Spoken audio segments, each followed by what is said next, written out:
Assalamualaikum warahmatullahi wabarakatuh. Perkenalkan, nama saya Linda Losma Lestari, NIM 1844798. Saya dari Prodi S1 Akuntansi Pagi semester 6 STII Sultan Agung Pematang Siantar dengan mata kuliah Etika Profesi. Dan di sini saya akan mempresentasikan tentang contoh kasus pelanggaran etika dalam bidang perpajakan. Kalau begitu kita langsung saja memasuki kasus, yaitu kasus pelanggaran etika dalam bidang perpajakan yang dilakukan oleh Bakri Group. Di sini terdapat profil perusahaan. Yang pertama yaitu PT Bumi Research Tbk. PT Bumi Research Tbk adalah perusahaan batubara terbesar di Indonesia. Bumi tidak hanya bergerak dalam bidang pertambangan, tetapi juga dalam bidang lain seperti minyak, gas bumi, dan mineral. Sebelum bergerak pada bidang-bidang tersebut, Bumi bergerak pada bidang perhotelan dan pariwisata dengan nama Bumi Modern Tbk. PT Bumi Research Minerals Tbk atau BMRS pada awal didirikan dengan nama PT Panorama Timur Abadi pada tanggal 6 Agustus 2003. Dengan bidang usaha dalam perdagangan dan penyedia pelumas bagi industri pertambangan. Kemudian pada pertengahan tahun 2009, PT Panorama Timur Abadi diambil alih oleh PT Bumi Modern Tbk yang bergerak dalam bidang perhotelan dan pariwisata yang kemudian mengubah nama menjadi PT Bumi Research Mineral atau BRMS. Profil perusahaan yang kedua yaitu PT Kaltim Prima Coal. PT Kaltim Prima Coal merupakan salah satu anak dari PT Bumi Research Tbk yang letaknya berada di Sangatta, Kabupaten Kutai Timur, Provinsi Kalimantan Timur. Proporsi kepemilikan saham adalah anak perusahaan sebesar 13,6%, Sangatta Holdings Limited sebesar 24,5%, Kalimantan Coal Limited sebesar 24,5% dan PT Seatrade Coal sebesar 32,4%. Dan profil perusahaan yang ketiga yaitu PT Arutmin. PT Arutmin adalah perusahaan penghasil dan pengekspor batubara terbesar di Indonesia. Perusahaan ini pertama kali menandatangani kontrak penambangan batubara dengan pemerintah Indonesia pada tahun 1981 dan merupakan perusahaan swasta penghasil batubara terlama di Indonesia. Menurut situs web resmi milik PT Arutmin, perusahaan ini mengoperasikan 5 tambang yang mengoperasikannya semua terdapat di Kalimantan Selatan. PT Arutmin juga memiliki aliansi strategis dengan 2 perusahaan bertaraf internasional, yaitu BHP Billiton dan TIS PT Ltd, yang memasarkan dan menghasilkan sebagian besar batubara dunia. Dan di sini juga terdapat kronologi skandal penggelapan pajak. Dalam kasus Bakri Group disebutkan bahwa 3 perusahaan tambang batubara di bawah payung bisnis grup Bakri antara lain yaitu PT Kaltim Prima Coal atau KPC, PT Bumi Research Tbk atau BR, dan PT Arutmin Indonesia telah melanggar pasal 39 Undang-Undang Ketentuan Umum Perpajakan atau terindikasi tak melaporkan surat pemberitahuan tahunan secara benar. Ditjen Pajak Departemen Keuangan tengah memeriksa dengan tunggakan pajak senilai 2,1 triliun pada tahun buku 2007 dari 3 perusahaan tersebut. BR diduga menunggak senilai 37 miliar, sedangkan 2 anak perusahaan yakni KPC sebesar 1,5 triliun dan Arutmin sebesar 300 miliar. Dan di sini saya memilih kasus yaitu tentang PT Kaltim Prima Coal atau KPC. PT Kaltim Prima Coal atau KPC adalah salah satu perusahaan tambang batubara milik grup Bakri selain PT Bumi Research Tbk dan PT Arutmin yang diduga terkait tindak pidana pajak tahun 2007. KPC melakukan tax avoidance yang merupakan suatu skema transaksi yang ditujukan untuk meminimalkan beban pajak dengan memanfaatkan kelemahan ketentuan perpajakan suatu negara, di mana diduga KPC memiliki kurang bayar pajak sebesar 1, triliun rupiah. Kasus KPC ini berawal dari surat pemberitahuan atau SPT tahun pajak 2007 yang disetor ke kantor pajak wajib pajak Gambir pada Maret 2008. Di SPT itu, KPC mengklaim telah lebih bayar pajak sebesar 30 miliar rupiah. Yang berarti KPC meminta negara mengganti kelebihan pembayaran tersebut. Ini membuat KPC diperiksa karena jumlah kewajiban pajaknya yang besar. Selanjutnya, kantor pajak meminta KPC memperbaiki SPT-nya. Namun, himbauan dari kantor pajak itu tidak digubris. Pemeriksaan pun dilanjutkan dan menemukan adanya tindak pidana berupa rekayasa penjualan yang dilakukan oleh KPC pada tahun 2007.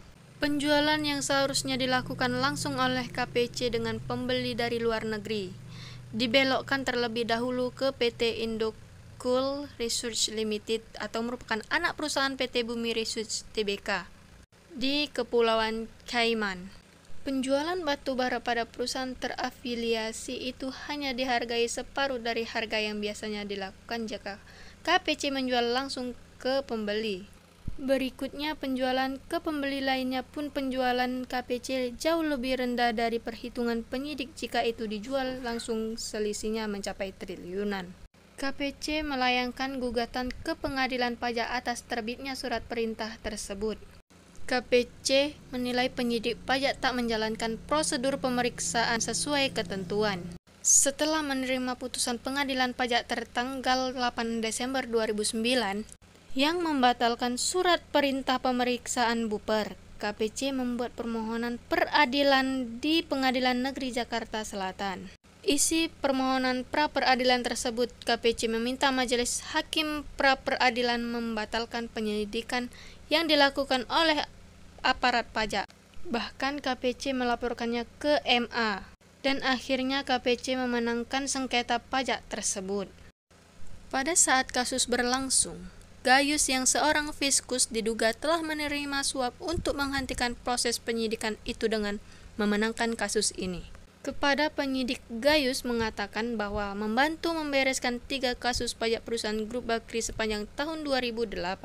Selain kasus tertahannya surat ketetapan pajak PT Kaltim Primakul, Gayus juga membantu proses banding PT Bumi Research di pengadilan pajak serta membuat surat pemberitahuan pajak pembetulan untuk pengurusan Sunset Polisi, PT Kaltim Primakul dan PT Arutmin Indonesia. Berkat Gayus dan kelompoknya, ketiga perusahaan Bakri terhindar dari keharusan menyetor pajak plus denda dengan jumlah lebih banyak ke kas negara.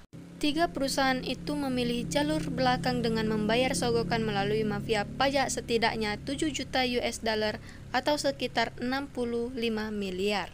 Penuturan Gayus ini membuat kita tahu bahwa dalam kasus KPC tidak hanya tentang tax avoidance tetapi juga karena adanya mafia pajak di dalam perpajakan Indonesia.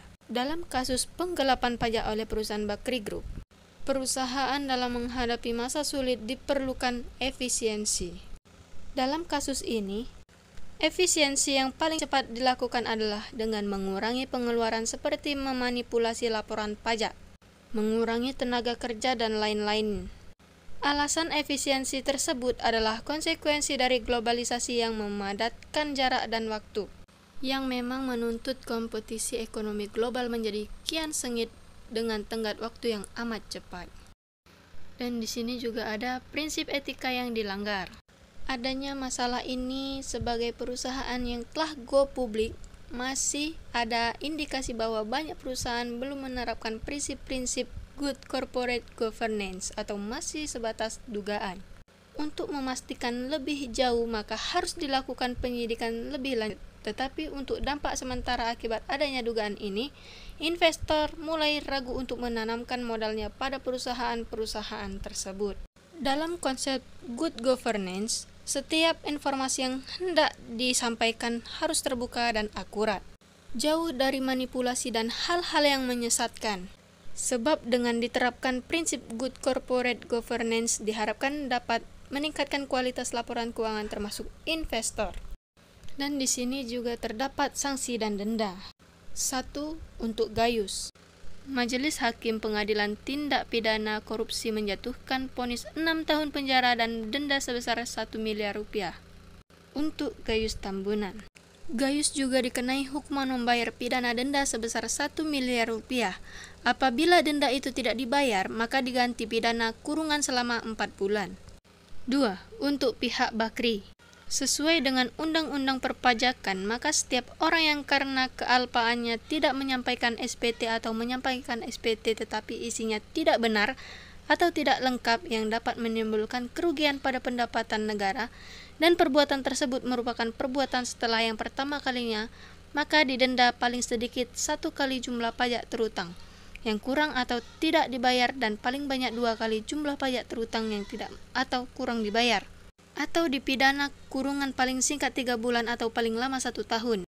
Dan di sini juga terdapat solusi. Dan solusi apa saja sih yang dapat dilakukan? Solusi yang pertama yaitu, jika permasalahan pemungutan pajak grup Bakri ini ingin dihentikan dan dapat terselesaikan dengan cepat, grup Bakri harus membayar kewajiban 5 kali lipat dari total tunggakan atau 500% dari total hutangnya atau aset yang disita. Setelah melunasi tunggakan pajak tersebut, masih ada prosedur lain yang harus ditempuh Bakri Group, yaitu mereka harus mengajukan permohonan ke manajemen keuangan, kemudian ke Kejaksaan Agung untuk meminta penghentian penyidikan. Solusi yang kedua yaitu memeriksa pihak-pihak terkait dalam kasus ini, baik dari pihak grup Bakri maupun dari pihak Dirjen Pajak. Solusi yang ketiga yaitu memperketat sistem pengendalian dan controlling di lingkungan Dirjen Pajak dalam masalah perpajakan. Dan poin yang keempat yaitu mengedepankan pendekatan persuasif dalam penyelesaian persoalan utang pajak dengan melakukan klarifikasi terlebih dahulu ke perusahaan yang bersangkutan. Jika dimungkinkan akan diberikan dispensasi dengan memberikan kelonggaran kepada grup Bakri tersebut membayar secara mencicil jika membayar tunai tidak dimungkinkan. Sampai di sini untuk persentase yang saya berikan dalam mata kuliah etika profesi ini. Jika terdapat kesalahan dalam penulisan saya minta maaf. Saya Linda Lusma Lestari.